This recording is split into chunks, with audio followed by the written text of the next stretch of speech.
Warning: AI causes individual and societal harms, including but not limited to misinformation, climate change, and the devaluing of human labor and creativity. But if you're going to use it, this video may help you understand how it works and give you alternatives to having AI write the whole essay for you. Talk to your human professor, librarian, or writing advisor if you're stuck on a research essay. Hey, I'm writing a research essay and I'm kind of stuck. I don't really know what to do. My teacher said I could use AI, but I'm not really sure how to use it. Can you help me? Oh, sure, I can help with that. I have seen how students and professors have used AI to help them with their research and the ways in which sometimes they've run into problems because they don't yet understand the things that AI is good at and the things that it can not do so well. My name is Gina and I'm one of the librarians here at St. Mary's College of California.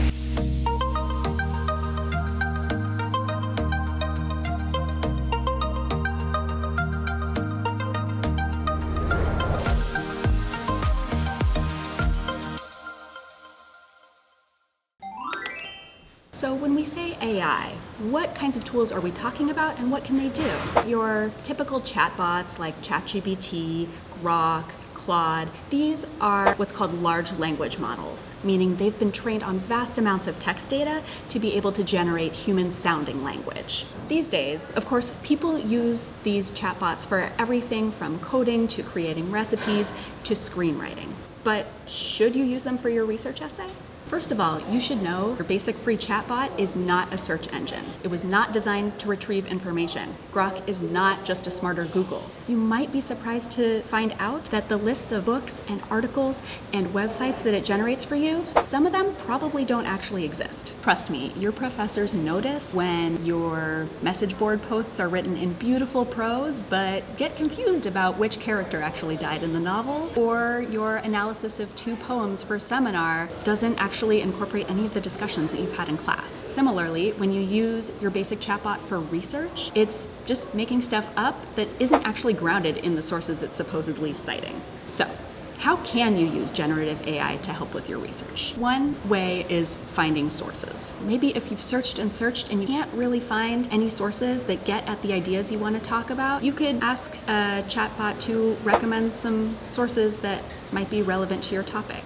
Even better, have it suggest some research strategies that you could use to do the research yourself and learn how to do it. And here's another tip. Go beyond ChatGPT or your usual basic chatbot. For example, Perplexity AI was actually designed as a search engine, and tools like ResearchRabbit and Consensus were designed specifically for finding scholarly research papers. Okay, so aside from recommending sources, what are some other ways that these chatbots can help you with your research? So one other thing that AI can help with is refining your topic.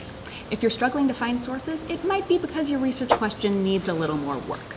So, you can always engage in a conversation with a chatbot for ideas on how to narrow your topic or make it more grounded in the research. But make sure that as your topic changes, it still is in alignment with the assignment your professor requires. Also, brainstorming keywords. If you're trying to use the library databases or, for example, Google Scholar to find research on your topic, and you're not sure if you're using the right words, you can always ask something like ChatGPT for advice on keywords you can use to find relevant information on your topic. If you've found a scholarly research paper and now it's time to read it and analyze it, but you can't even understand what the title means, let alone the entire paper, maybe a chatbot or an app like Scholarcy can help you break it down and understand if it's even relevant. And then it's a good idea to read it for yourself. And you can always talk to a professor or a librarian if you need help. Another thing that these tools can sometimes help with is organizing your research. Once you've got the research together, if you need some models of how to put together, say, a research essay or how to structure your literature review,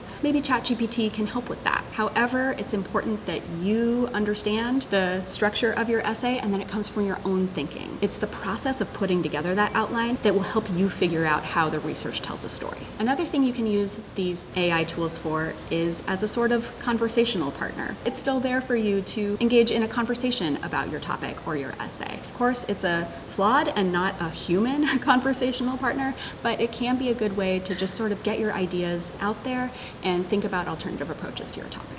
Another way you can use it as just a last spelling and grammar checker. So of course a lot of people use Grammarly or ChatGPT to run a final pass on their essay, but it's recommended that you ask it to explain the changes it's making so that you learn how to do this yourself and don't become reliant on these tools to clean up every single piece of writing you do. So we've heard from students that these tools are addictive.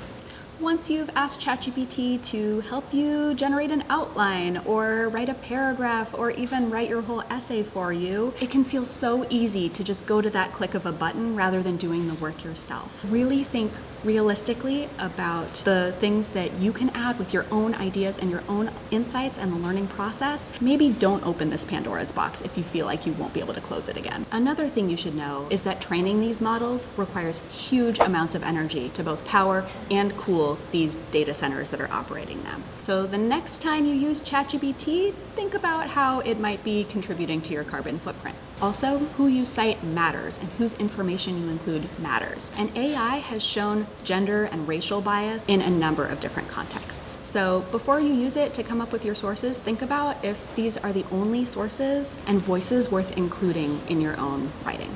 And know this, when you're writing a research essay, there isn't just one right answer, one shaped by your own life experiences, your own identities, your own worldview, and the insights that you derive from your research. Trust me, your professor doesn't want to read an AI-generated essay that's just full of generic cliches. If it's the last minute and you're desperate, just talk to your professor about what's going on. Chatting with one of us early on in your process can help you break through whatever research roadblocks you're encountering. You can either just drop by the reference desk anytime that we're there, or book an appointment on our website with the librarian specific for your class. Also, before you are following any of these tips and using AI for any kind of assignment, make sure that your college's policies and your professor's policies allow you to use AI in the specific way you're planning to use it. In the end, when it comes to your college assignments, I hate to break it to you, the learning happens when you struggle. If you just have an AI generate something for you, you're not going to learn from it and you won't remember it. Consider this. Are you asking ChatGPT to do your thinking, reading, and writing for you? Or are you using it to help you do your best work?